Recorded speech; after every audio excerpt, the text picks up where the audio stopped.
天色黑了，小孩睡了，终于轮到我们，耶！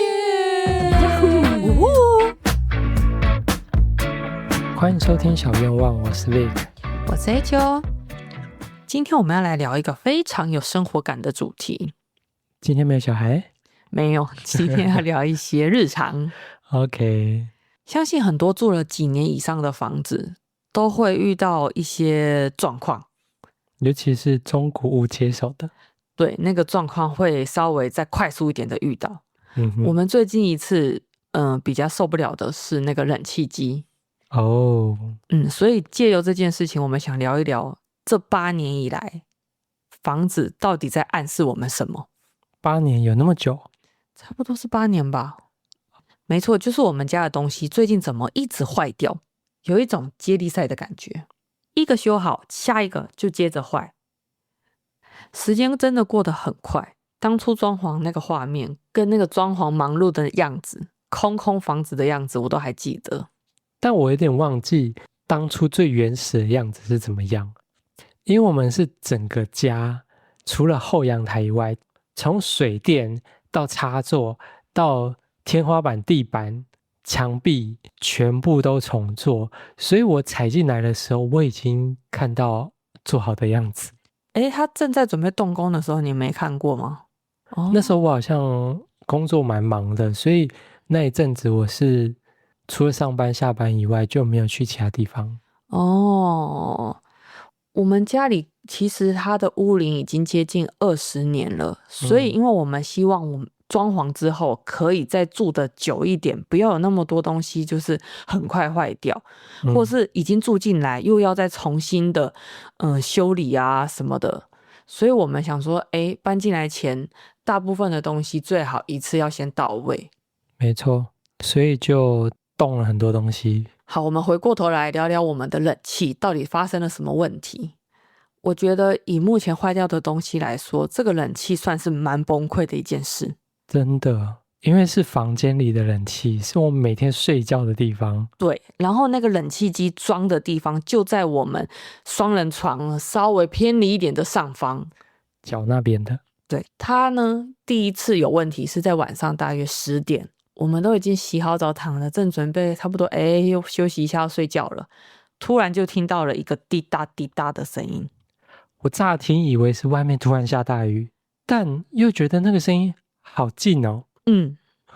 我本来也想说下雨了吗？但是呢在我还没有确认到底是不是下雨的时候，我就听到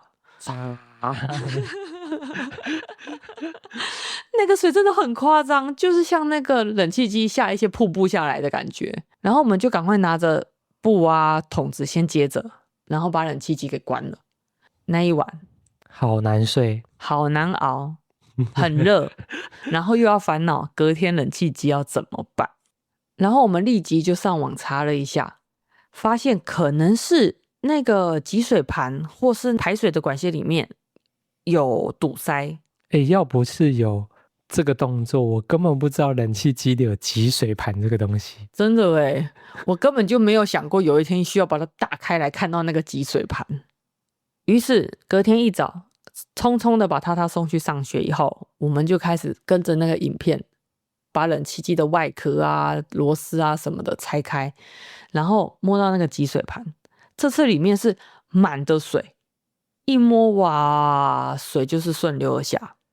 那个集水盘其实里面蛮精彩的，因为里面就很多一些可能灰尘啊或是毛之类的东西，所以就稍微把里面的水吸干之后，就把那些应该是灰尘居多的东西把它清掉，把它装回去，开冷气之后发现正常了。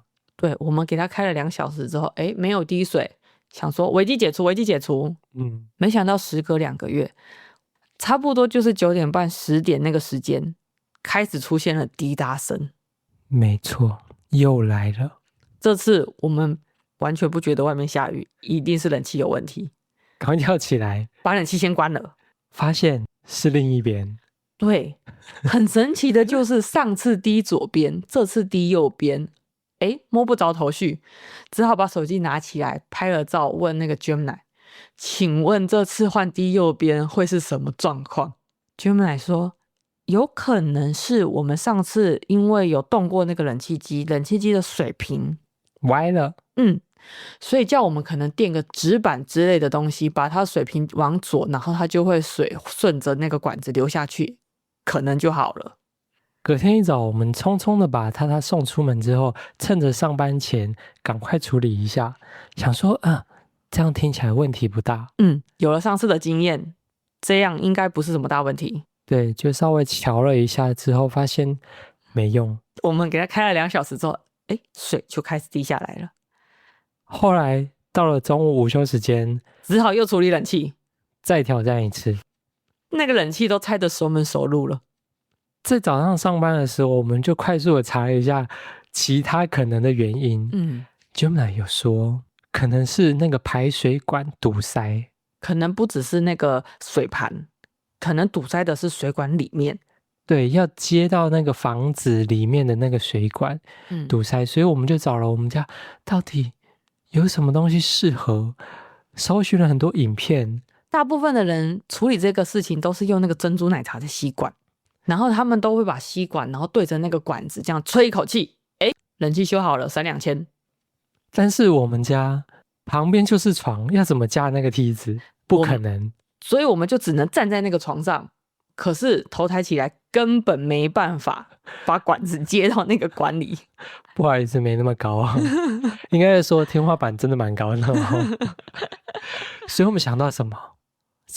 我们家有一个知母石啊，每个有小朋友的家庭应该都有这个东西。我们就把那个吸管拆下来，然后就插在那个排水孔里面，往里面一吹，那水喷的我满脸都是。那不只是水啊，还有一些脏污。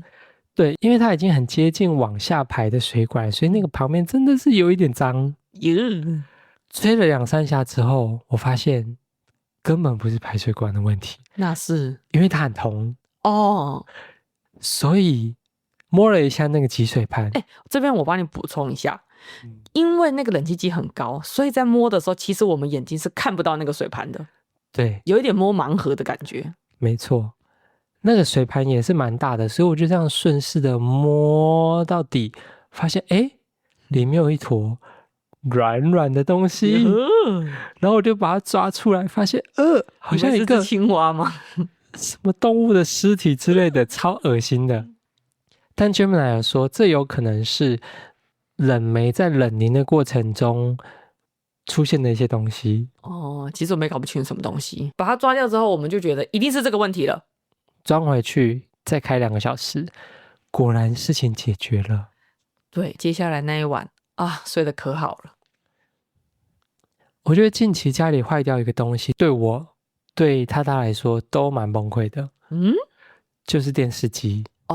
电视机也很麻烦。电视机就是我们一搬来的时候装上去的一台新的。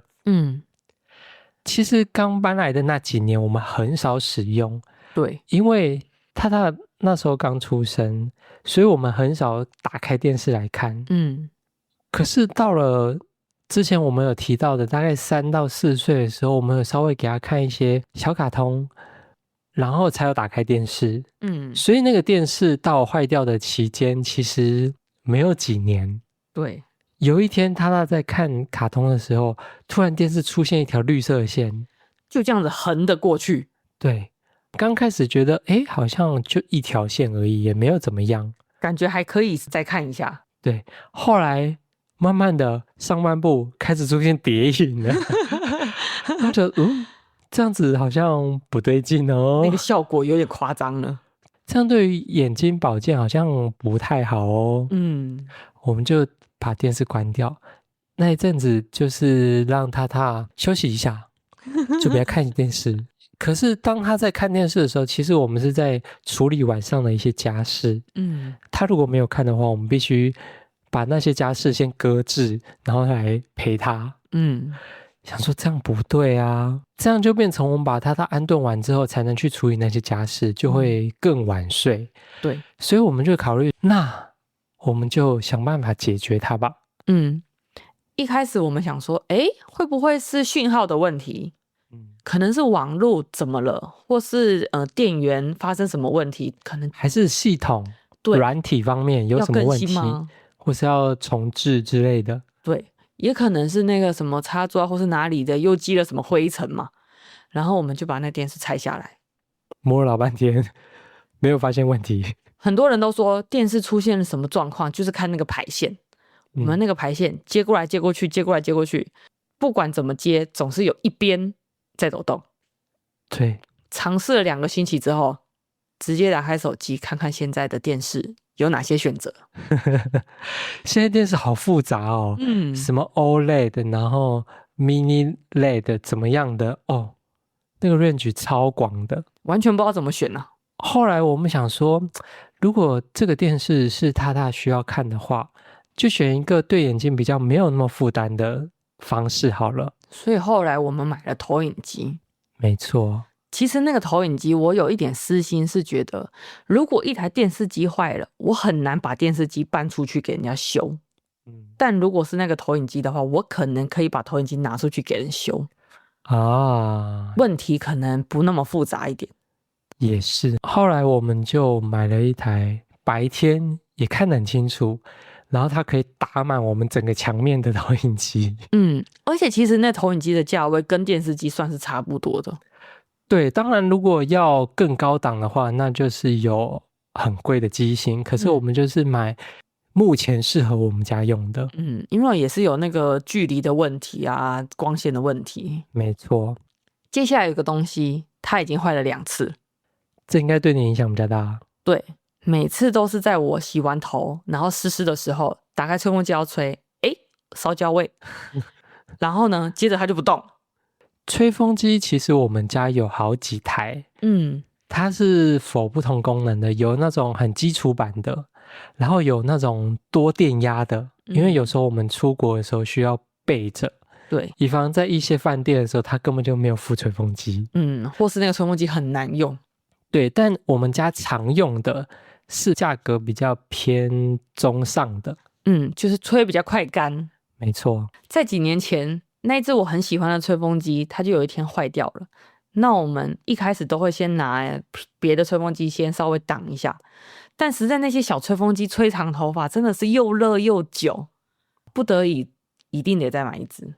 对，说到这个又热又久，真的是比较出来的真的当你用了吹很快就吹干的吹风机之后，然后你去拿到那种比较基础款的，会发现哇，以前怎么那么有耐心，可以花那么多时间，然后忍受那么烫的温度把头发吹干。对，然后吹完那个头发，身体都流汗了。真的呢，像洗一次澡一样。而且你知道那个吹风机为什么很重要？因为我跟他的头发都是长的，我吹完我自己已经满身汗了，还要再吹他，我真的是要不要再去洗一次澡？好啊。所以在他坏了第2次之后，我真的觉得不行。本来想说既然家里有那么多吹风机，稍微将就一下还好，反正那些吹风机有时候没有用，也是有点可惜。但真的尝试个2-3天之后，不行，手机打开来，现在到底有什么吹风机？又只好再买一台。其实每个东西坏掉都是让我觉得又来，但有一个我觉得整个家里最不能坏掉的就是洗衣机了。